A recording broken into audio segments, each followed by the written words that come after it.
تفتكروا ليه علاقات كتير بتفشل رغم إن هما كانوا بيحبوا بعض؟ وأوقات كتير بنكون بنحب بعض بس مش فاهمين بعض.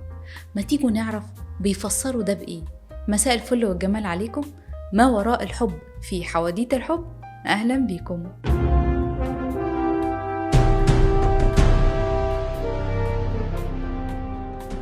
الحقيقة أن استمرار الحب مش بيكون معتمد بس على استمرار المشاعر، لكن في عوامل كتير تانية، وده اللي بيخلي علاقات كتير تفشل رغم إن هما بيحبوا بعض، إلا إن الحب بينهم ما بيكملش. والحقيقة السؤال ده كان شاغل بالي، فكنت بدور في الموضوع ده، فجي قدامي لقاء لشاعر الحب نزار قباني، وكانوا بيسألوه إزاي الست تتربع على قلب الراجل، فقال إجابة مذهلة: الست تتربع على قلب الراجل بالذكاء. الست الذكية تعرف التوقيت، امتى تقرب وامتى تبعد، لكن الست اللي بتبقى لازقة زي ما بيقولوا بتخلي العلاقة تروح ما ترجعش. الحقيقة كلامه ده مربوط بشكل ما بكتاب معروف اسمه النساء من الزهرة والرجال من المريخ. الكتاب بيتكلم عن الاختلاف في سيكولوجية الراجل والست، وعلم السيكولوجي هو علم النفس اللي بيهتم بدراسة سلوك البشر وتفكيرهم. الكتاب بيقول إن الراجل وقت الضغط والمشاكل ما بيحبش يتكلم عن مشاكله.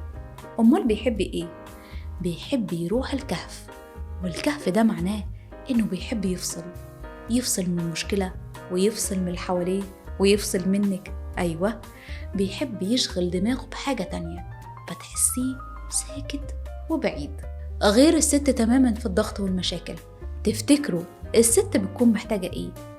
الست بتكون محتاجة تتكلم وتحكي بالتفاصيل كمان، مش عشان هي عاوزة حلول، لأ، عشان هي محتاجة تتسمع، محتاجة تفضفض فتحس بعدها بالاطمئنان. الكتاب كمان كمل إن الراجل مشاعره زي الحزام المطاط ما بين احتياجه للحب واحتياجه للحرية والاستقلال. يعني بيكون محتاج مساحة يثبت نفسه في شغله، يشوف أصحابه، بينسحب بتركيزه ويرجع لك تاني. هو ما بعدش، هو موجود لكن مشغول، مركز في حاجة تانية مهمة بالنسبة له، فينجذب لها شوية ويرجع تاني بكامل تركيزه واحتياجه للحب ليكي. فالست الذكية تبقى فاهمة ده، تعرف امتى تقرب، إيه حدود المساحة اللي هو محتاجها. وزي ما وصفوا مشاعر الراجل بالحزام المطاط، وصفوا مشاعر الست بإنها زي الموجة، موجة طالعة في السماء وموجة نازلة في الأرض. راضية عن نفسها فالموجة عالية والمزاج عالي، مش حاسة بالتقدير فالموجة تنزل للقاع، بس ترجع تزق نفسها تاني عشان الموجة تطلع. وعشان كده ذكاء الطرفين في العلاقة مهم جدا، مهم يعرفوا التوقيت المناسب لاحتياج كل واحد فيهم فيتفادوا المشاكل.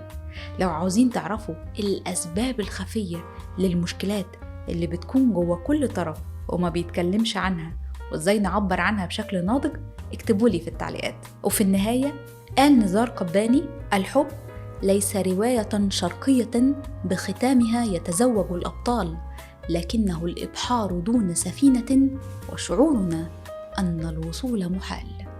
دمتم بخير وفي حب وفي تفاهم. قولولي إيه تاني من وجهة نظركم بيخليكم تشوفوا النساء من الزهرة والرجالة من المريخ؟